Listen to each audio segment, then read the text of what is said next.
મેલાની માથે ચામડા માથે વાલા છોડી હાલા બાપા બજરંગ દાસ રે. કેમ છે ધંધા પાણી? બસ આયલા કરે છે બાપા. જુઓ બજરંગદાસ પોતાની જાતને બહુ મહાત્મા સમજે છે અને ચામડા માથે રોટલા ખાય છે. બાપા તમે અરે આ રોટલો ચામડામાં હોય કે હોનાની થાળીમાં, શું ફેર પડે છે? રોટલો તો રોટલો જ કહેવાય.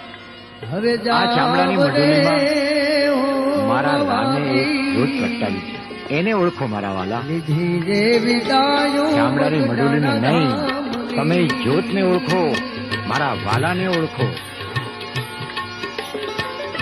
આ ટીલા ટપકાને તુલસીજીની માળા અને રુદ્રાક્ષને હોનામાં મઢાવો, પણ મારા વાલા એને પહેરવાની ક્યાં? ગળામાં ને. આ ચામડાની મઢુલીમાં